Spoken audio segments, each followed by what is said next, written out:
عليكم البنات. نبداو الفيديو ديالنا بالصلاه والسلام على رسول الله وعلى اله وصحبه اجمعين. اليوم غنشارك معكم واحد الوصفه ديال الكيكه اللي كديروها في الكوتي ايامات عاديه، اي يوم بغيتي كديرها، سهله وبسيطه وما كتحتاجش مقادير بزاف.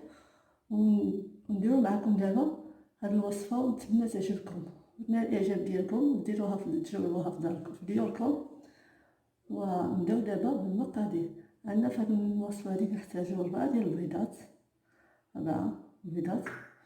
كنحتاجو كاس ديال السكر ديال العنبه، كاس ديال العنبه ديال السكر، وكاس معلقه ديال الزيت ديال العنبه، وعندنا دانون فاني، اي نوع دانون عندك فاني، وعندنا زلافه ديال الدقيق 4 كيلو، كتهز 4 كيلو 250 غرام، وعندنا واحد الشاصيه ديال الفاني، وعندنا جوج صافي ديال الكاكاو، وعندنا واحد خميره بيضاء اولا جوج خميرات حمرين الا ما كانش عندك بيضاء.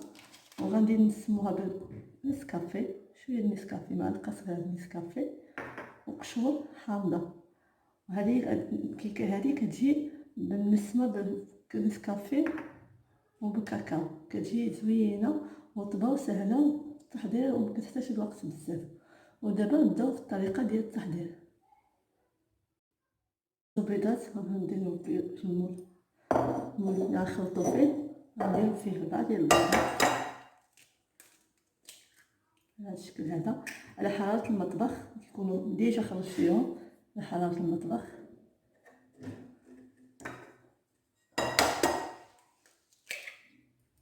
هاد البيضات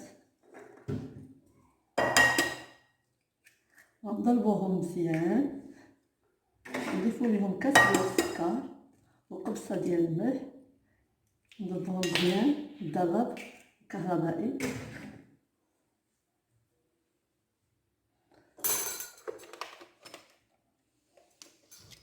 نستعملو الضرب الكهربائي باش نصاوبو الكيكه ديالنا.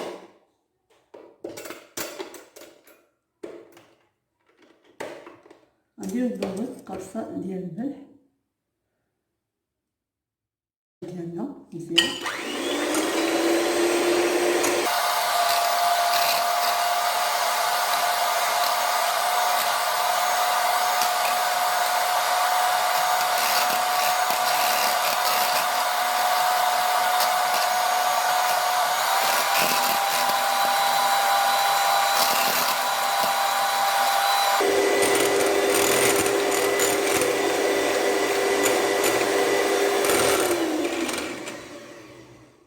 نزيدو عليه السكر، كاس ديال السكر، ونضربوه مزيان حتى يتبدل اللون ديالو ويرجع ابيض، ميبقاش يتبدل اللون ديالو، ميبقاش بحال هكذا، يرجع اللون ديالو ابيض كريمي، وعليك الساعه حبسو.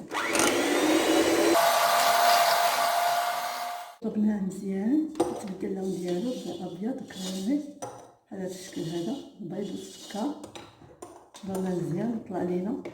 ودابا غنزيدو ليه خليشه ديال الفاني، خليشه ديال الفاني يسن لينا.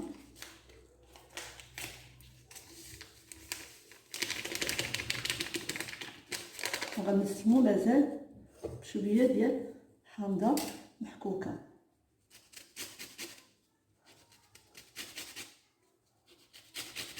باش كتلقى لنا الطيبه ديال حامض زوينه.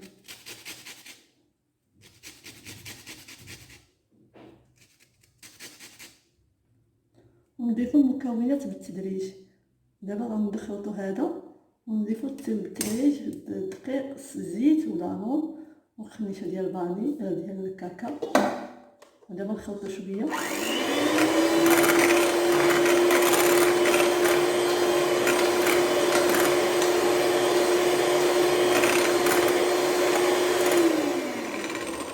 ونزيدو الزيت، كاس معلوش ديال الزيت ديال العنبه.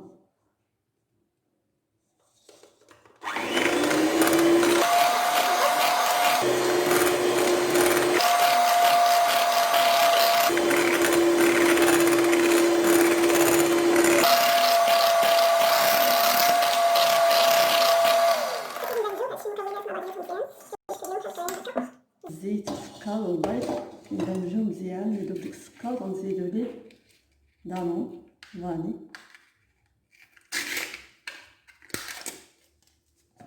هاكا الشكل هذا.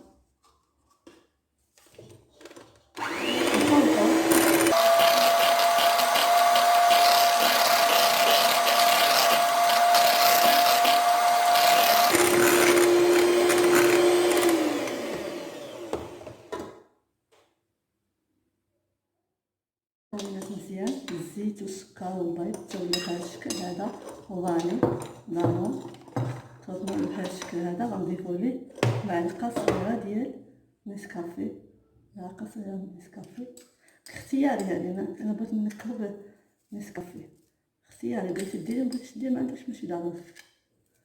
انا كيعجبني اللوغو ديال نسكافي، درت ليه نسكافي معلقه صغيره تقريبا، وغنخلطوها وغنديرو ليها الكاكاو، جوج خميشات ديال الكاكاو. نغلبوه بطبيعة الحال باش ميتكونش لينا.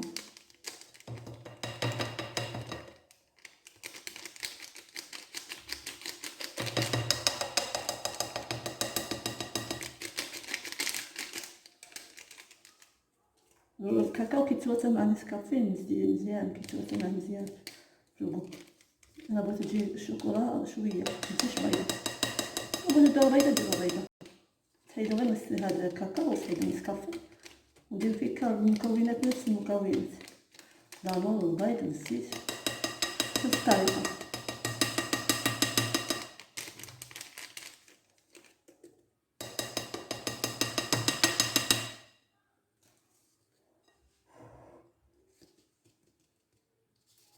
حيدو داك الحليب هادو ونخليو الخميره حتى الاخير نديروها مع الدقيق. نخلطو الخميره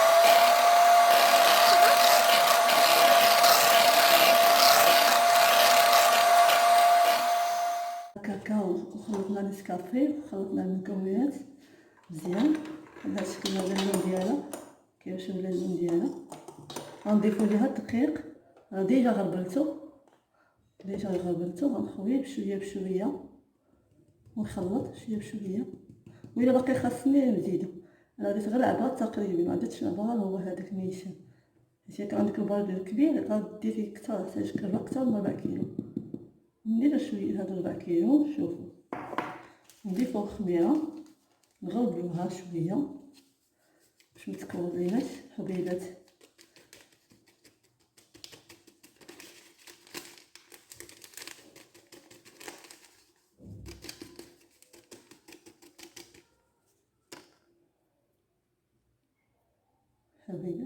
هكذا نغلبوها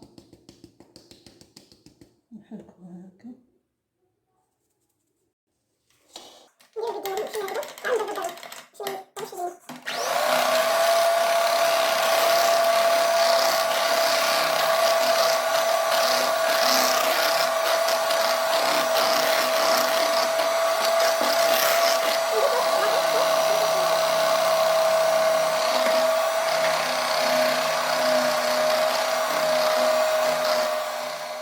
الدقيق وضربناه كيجي على هذا الشكل هذا.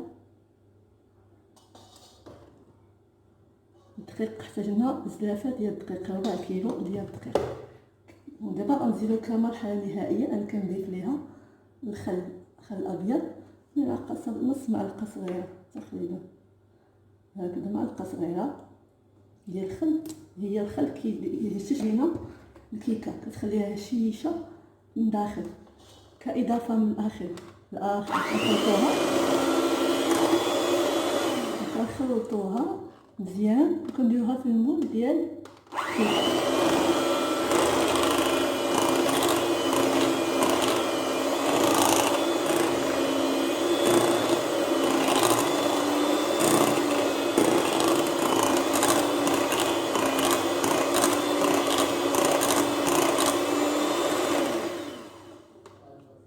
بعد ما خلطناها كتجي على هذا الشكل هذا.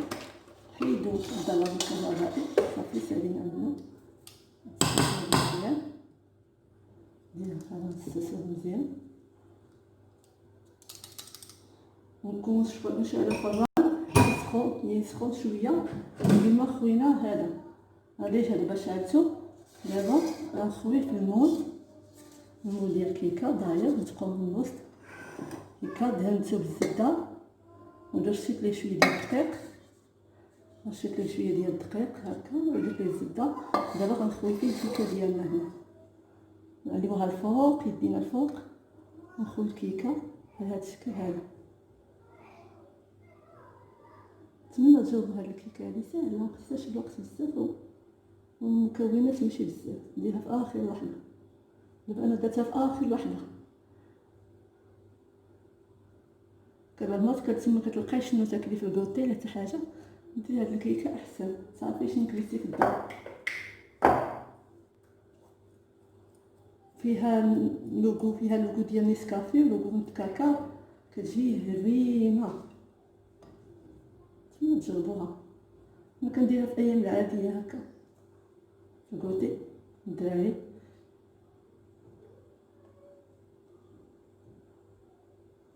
خويا هادشي هذا كامل هنا بهذا الشكل هذا. نديرو الفوقات غنزينوها شويه ديال اللوز مهرمش كاضافه. انا درت نديرو ليه عندي موجود ونديرو ليه شويه ديال اللوز، شويه اللوز مهرمش هكا ماشي يدير لينا يطلق لنا واحد اللون زوين. الكيكه قلت لكم شعل الفران حتى تبغي تسالي الكيكه كلها شعلي الفران واخا تكون بارده، واخا يكون بارد الفران كيجي يطلع الكيكه. خصوصا ندير الفران ديال الضو، خص ضروري الفران يكون مكونش سخون بزاف ديال الضو، خص يكون بارد عاد تحطي فيه الكيكه. فران عادي ديال الكاس تقدر تشعليه قبل، اما بالنسبه ديال الضو خصك ديريه واخا يكون بارد، واخا ديريه تشعليه وتحطيها ديريكتومون وتخليه يطيب على درجه 170 درجه مده نص ساعه او ساعه الا ربع على حسب.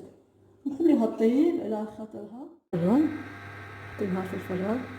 انا درت الفلفله، قدمت الفلفله شعلت غير لتحت، الفلفله من تحت شعلت الفلفله وغنمشي للدرجه 170 درجه المده تقريبا نص ساعه او ساعه الا ربع تقريبا. طيب الكيكه ديالنا على مهلها. بعد ما طابت لينا الكيكه كتجي على هذا الشكل هذا طايبه وتتقى مزيان. وندخلو فيها واحد العويد ونشوفوها واش طابت ولا لا، ولا طاب ما كخرجش العجينه راه طابت. ودابا انا دخلتها وجربتها راه طابت مزيان وجات طايبه مزيان من الجوانب كلشي جات معوطه. دابا خليوها تبرد ومن بعد نقطعوها ونشوفوا الشكل ديالها كيفاش جا الداخل ديالها. كتجي على هذا الشكل هذا، درناها في طبسي ديال التقديم، كتجي على هذا الشكل هذا طالعه منفوخه. واللوز اللي درنا هرمشناه جات الجناب مزوقه جات زوينه. تقدروا ديروا ليها شويه ديال الكونفيتير باش دير لكم لا بغيون تبري، وديروا لها شي حاجه ديال اللوز هكا الا كرشات لكم اولا بيرميسيل اولا اي حاجه. انا متوفرش عندي داكشي علاش ما درتوش. دابا غنجيبو نقطعوها باش نشوفوها كيفاش جات من داخل. جات طبا وخفيفه وهشيشه. نتمنى تجربوها وما غاديش تندموا الا جربتوها. انا درت ليها بزلافه ديال الدقيق فقط 4 كيلو. كتجي على هذا الشكل هذه طبا وشيشه كتجي وبنينه مع فيها لاكو ديال الشوكولا ولاكو ديال سميتو كاكاو ونسكافي. جات زوينه وطبا جات من داخل. نتمنى تجربوها وتنال الاعجاب ديالكم.